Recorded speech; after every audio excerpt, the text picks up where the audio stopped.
Xin chào các bạn. Thì hôm nay mình sẽ hướng dẫn cài đặt môi trường và setup cái tool AVI Send để chạy YouTube và AdSense. Với cái môi trường này thì ở đây mình đã có download hai cái file cần thiết là form pack và cái file tool. Bây giờ mình sẽ cài form pack trước nhé. Mình cài với admin. Ok, cái form này nó sẽ chứa rất là nhiều cái form, chứa 4488 form. Cài xong thì giờ ta cài đặt cái AVI Send và cái môi trường. Thì ở đây mình đã đóng gói trong file setup ấy. Thì không chỉ bấm run một lần thôi, thì nó sẽ tự động cài đặt. Và nhớ là phải add cái Python này đến cái đường dẫn ấy. Rồi chọn install nào.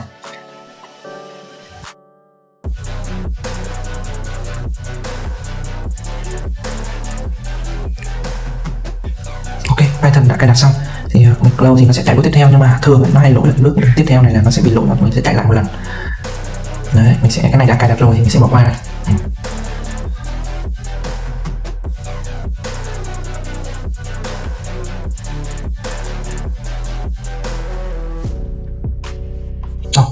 Như vậy là đã xong, tất cả các cái môi trường đã cài đặt xong trên máy này. Và chúng ta mở, đây là thư mục của tool nhé, AVI Send nhé.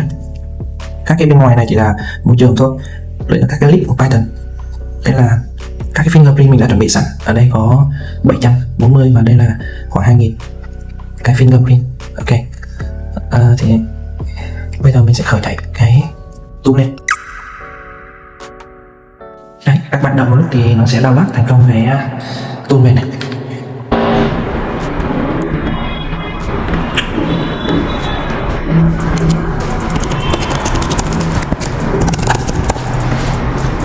Chờ đó, cái này phải mất một lúc.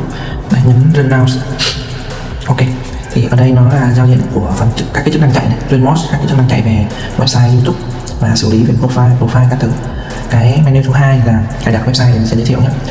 Thread một tức là tool để chạy một luồng đồng thời, hai luồng đồng thời, ba luồng tùy theo mình sẽ cài đặt nhé. Block link thì là cái các bạn sẽ vào đây, mình đã cấu hình sẵn ở phần Visual bên trong cái thư mục AVI Send này, Visual.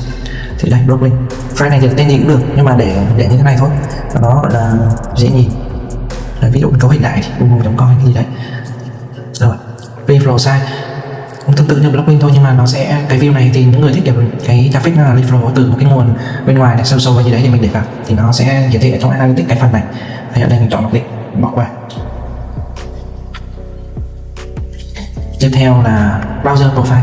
Cái này là chứa đường dẫn đến profile thì nó rất là quan trọng. Bạn lưu ý là phải chọn đúng cái thư mục này nhé, browser profile, để tool nó hiểu được đâu là khu vực kêu chứa profile ấy.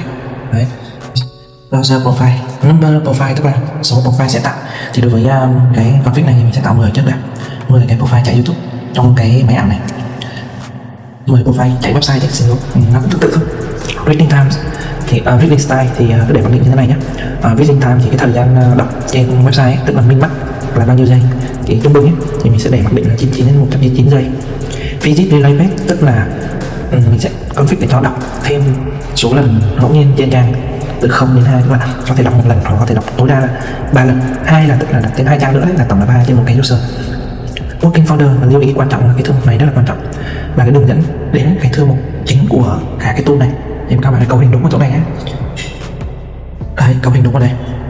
Number fail errors tức là những cái số lỗi thì chấp nhận khi tool dừng, tức là mình đã để 1 triệu, tức là lỗi 1 triệu lần trong cái kịch bản thì nó sẽ dừng các bạn. Thread delay tức là cái thời gian delay của một cái luồng tạo, thì ở đây mình sẽ cấu hình là khoảng 1000 tức là 1 giây đấy, tùy theo mình set mình chạy bao nhiêu luồng để cân bằng cái CPU của máy cho nó hợp lý. Đấy, rồi qua phần tiếp theo là YouTube setting. YouTube setting thì có 3 mục.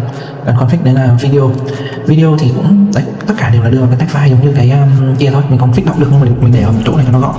Thì video thì các bạn có thể nhét vào bất kỳ đấy, ID của cái video trên YouTube, ví dụ như đây, ví dụ mình lấy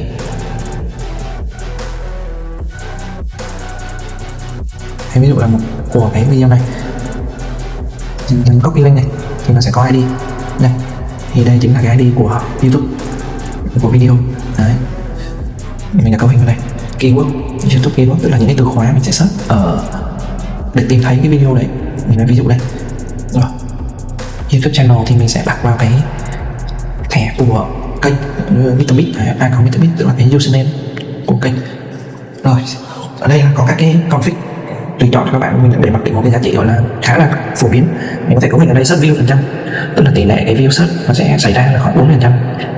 search field cookie, tức là xác suất nó sẽ search cái dạng ngẫu nhiên, các cái dạng được sinh ra từ AI ấy, thì nó sẽ search.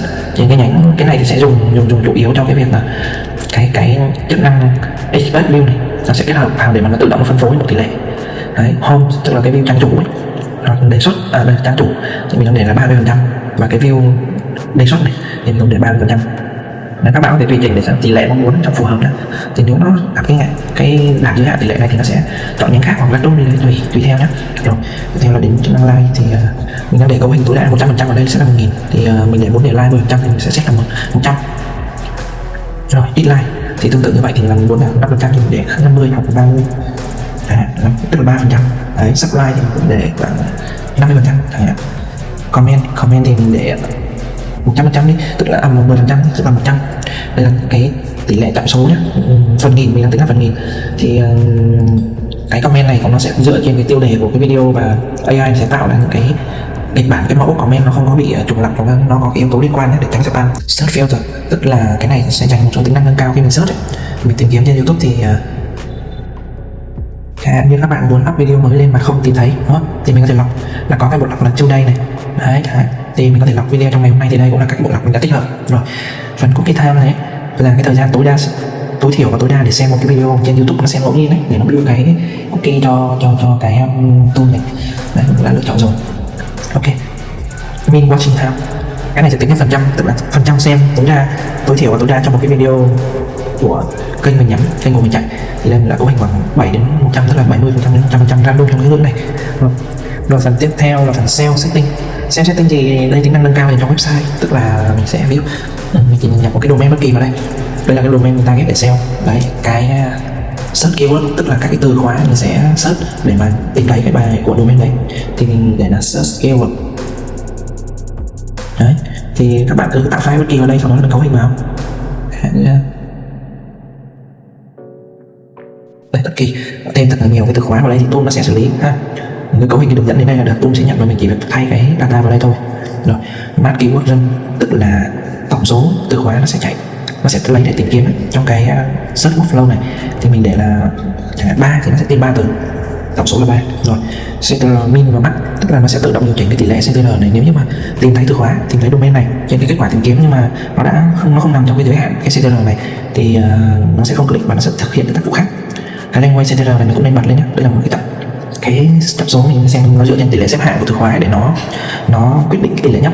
Đấy, cái này cũng khá là hay trong việc SEO. Đấy, match next page tức là match page next tức là cái phần này nó sẽ khi mà tìm ở trang đầu tiên trong Google, nếu mà không tìm thấy thì nó sẽ có thể next tối đa được bao nhiêu lần, mình có thể config ở đây nhé. Rồi competitor visit tức là tính năng này ấy, thì nếu như cái CTR này nó không đạt thì mình có thể config ở đây để nó có thể visit ngẫu nhiên cái trang của đối thủ và nó sẽ thoát ra nhanh chóng để thực hiện đến mục tiêu là nó SEO tự nhiên hơn, tự nhiên nhất có thể. Time on arrival size min và max tức là thời gian tối đa ở cái size của đối thủ thì mình config ở đây, thì nó sẽ ở đây tối đa trong khoảng này và nó thoát. Đấy. Rồi cái phần tiếp theo là phần khá là quan trọng để mình hiểu, thì ở đây với các bạn chạy tool trên profile không dùng proxy trên môi trường máy của mình thì các bạn cũng có thể có sẵn các cái tùy chọn cấu hình proxy này. List thì mình sẽ chỉ cần chọn đến một cái file proxy bất kỳ, và default proxy tức là một file proxy đầy đủ. Thì khi bình thường chạy tool nó sẽ lấy ở trong cái proxy directory này, thì sau khi hết proxy ấy, thì nó sẽ tự động copy ở trong file default này, nó chuyển về bên proxy này để tiếp tục chạy phòng tiếp theo. Cái premium proxy này thì mình hiện tại mình bỏ đi, là vẫn dùng được nhưng mà không cần, nếu bạn nào thích kiểu như là mình có thể kết hợp kiểu chạy một cái proxy dởm thôi để cho các cái tác vụ cookie gì đấy, mà sau khi mình muốn click quảng cáo mình dùng những proxy sạch hơn thì mình cấu hình riêng ở đây thì nó sẽ thay đổi proxy đấy trên khi nó click quảng cáo. Ở đây thì mình không dùng, mình bỏ đi. Còn cái đường cách cấu hình thì nó cũng tương tự là mình chọn file premium này, và chọn file mặc định thôi, nó cơ chế tương tự. Đấy, ở đây mình có sẵn các cái dạng như là rotating,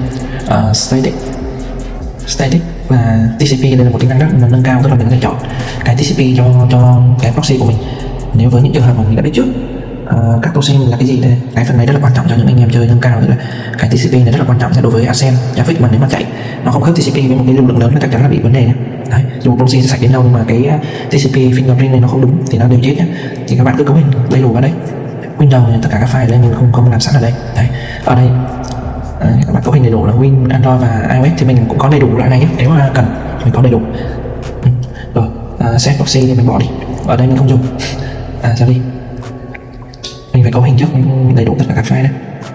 Rồi, đấy, một lưu ý là phần view proxy này, phần IP view này cũng rất là quan trọng khi mà mình dùng cái proxy nhé, để cho nó không bị trùng IP thì mình sẽ dùng cái này để nó lưu lại tất cả các IP đã dùng trước đó. Đấy, cái cấu hình này thì các bạn lựa chọn là view proxy nhưng mà mình dùng. Rồi, lưu ý có hai định danh proxy là HTTP và SOC 5. Đấy, SOC 5 thì các bạn nếu SOC không có UDP thì các bạn tắt đi nhé, có thì mình bật lên nhưng mà hầu hết là tắt đi cho an toàn, chứ nó cũng không đảm bảo lắm đâu. Rồi, hoặc là bạn chọn auto để mà nếu mình không biết dạng nào mình chọn auto nó cũng sẽ tự động gán proxy vào. Đấy, còn đối với riêng người YouTube thì mình tắt đi luôn, mình sẽ không dùng cái proxy ở trên cái AVSM này, sẽ dùng trên môi trường máy rồi mình có app proxy riêng để dùng proxy chuyên nghiệp. Đấy, rồi phần user setting thì mình đây là tạo các cái người dùng, tạo các cái hồ sơ người dùng phù hợp với các cái quốc gia mình làm việc để mình dùng web.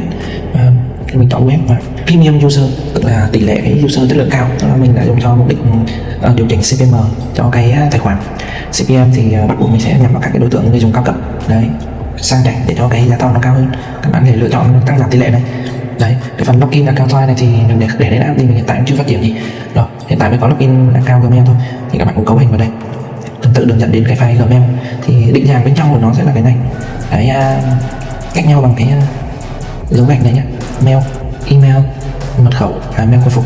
Đấy, các bạn cấu hình đầy đủ ở đây. Rồi, login don tức là cái phần này ấy, khi mà nó login thành công thì nó sẽ lưu các cái profile vào đây, đã login với mail nào nó lưu hết lại để mình kiểm tra lại, mình check log những cái nào lỗi. Đấy, rồi phần này cũng rất là quan trọng trong AdSense, tức là cài đặt quảng cáo thì nó có các lựa chọn như sau: xem quảng cáo hay không, thì mình luôn chọn xem để mà tăng cái viewability lên.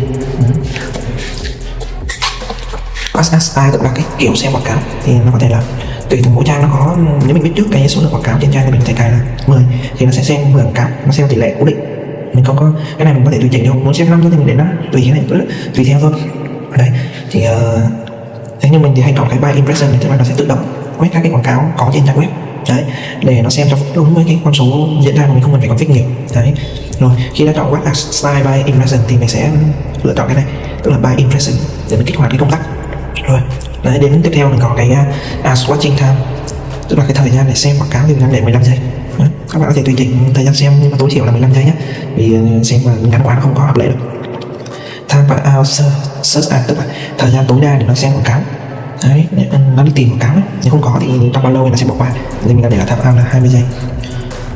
Rồi, ad click tức là đây là tính năng liên quan đến click quảng cáo. Nếu các bạn muốn click quảng cáo thì các bạn chọn yes, còn nếu không thì chọn no. Mình chọn yes để mình click quảng cáo. Thì tương tự như WhatsApp thì click cũng có hai kiểu là bởi page view hay là bởi impression.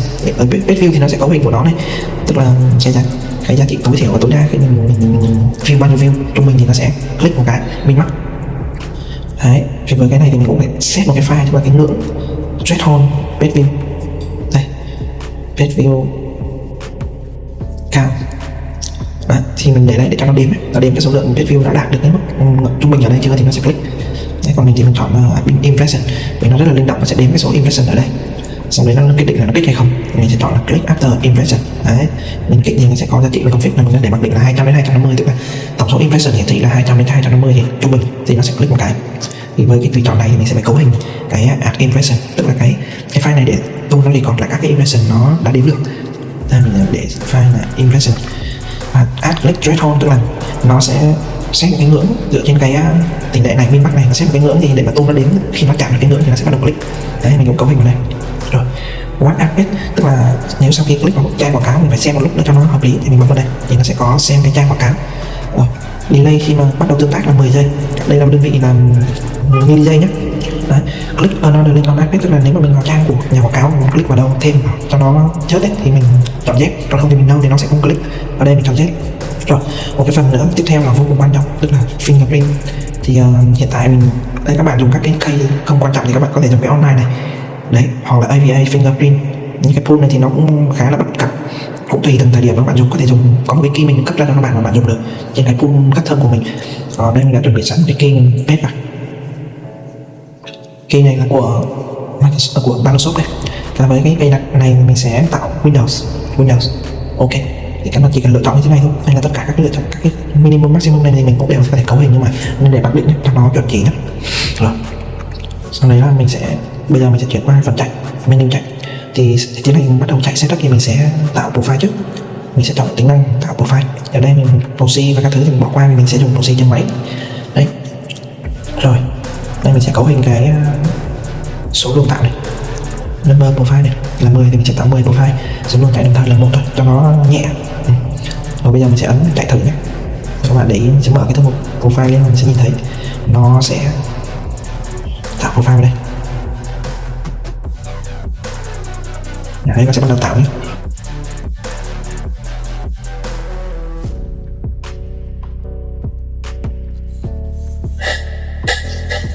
Tôi bắt đầu tạo này, đấy, profile nó bắt đầu tạo ra này, tạo liên tục.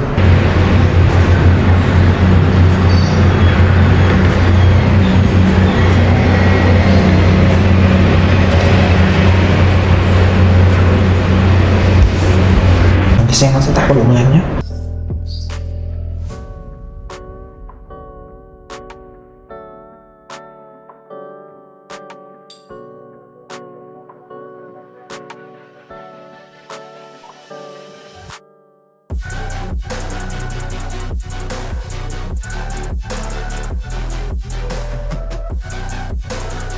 Bảy profile đã tạo xong rồi.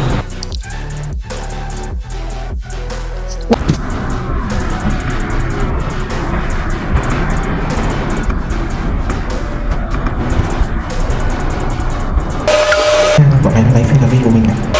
10 thì đây tool nó sẽ tạo đủ rồi này, vì nó sẽ bắt đầu lấy cái fingerprint của mình nó đưa vào đây, thay thế cái này sớm rồi đấy. Các bạn thấy nó đã thay thế toàn bộ cái fingerprint của mình và nó thành công. Tức là đây mình đã tạo thành công cái tạo 10 profile cho API Send, và nó cũng đã report lại số lượng fingerprint đã sử dụng này. Nó lấy mỗi thứ một lần, nó sẽ tránh trùng lại. Đấy. Rồi tiếp theo sau khi tạo được cái profile rồi thì mình sẽ khởi động lại tool và mình tạo cái người dùng, cái user cho các cái profile này. Việc này là việc định danh cái hồ sơ của mình để nó có danh tính nhé.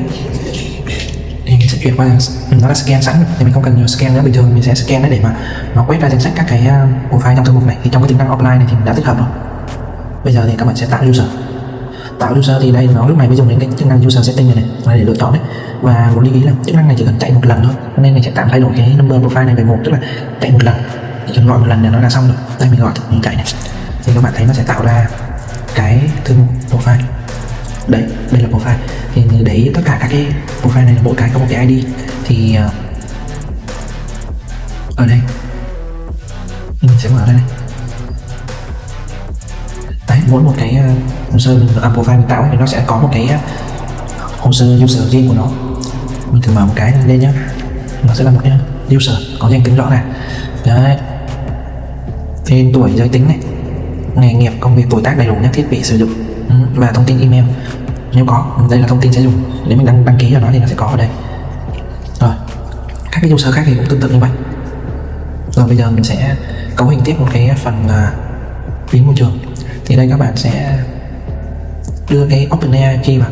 Thì cái này là một cái tính năng nâng cao dùng đến AI, tức là nó sẽ lấy cái API.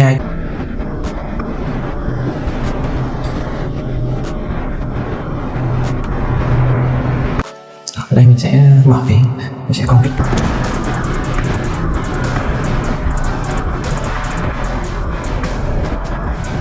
Rồi tiếp tục trực tiếp vào cái network để tool mình xử lý mạng.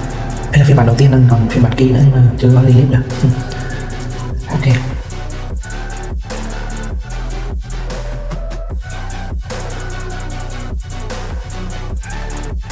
Đấy, ở đây mình sẽ cấu hình với cái cấp độ là toàn bộ máy này, ổn áp.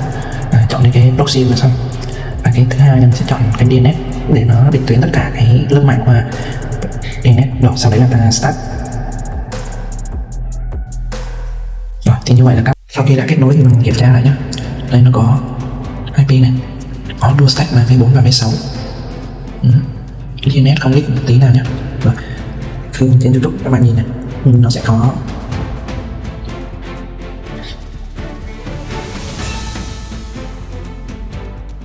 constant reminders of your moderate to severe Crohn's disease or ulcerative colitis can make it hard to be there when it matters. If your symptoms are under control, it may be time to talk to your doctor about number one prescribed Entyvio. Entyvio can help with sẽ gửi trên H3 cho để thấy là YouTube nó truyền tải 100% H3. Nếu như không có thì sẽ là một vấn đề rất nhiều. including the Entyvio pen. Còn Infection and cuối various cùng nó sẽ full quick với cái level này. Tất cả các cái trang kiểm tra qua UDP nó đều hoạt động hoàn hảo. Đấy là ưu điểm của UDP, của cái config proxy này. Đấy, full rồi. Đây, các bạn thấy đấy, bây giờ mình có thể chạy thử một tính năng gọi là AI Cookie với cái nhóm này. Đấy, mình sẽ chạy cố định luôn. Mô hình này là mình sẽ cố định cái IP này với 10 cái profile này, mình sẽ chạy ổn định. Còn cái phần tiếp theo về cách chạy thì sẽ ở video sau nhé. Hẹn gặp các bạn, xin chào và hẹn gặp lại.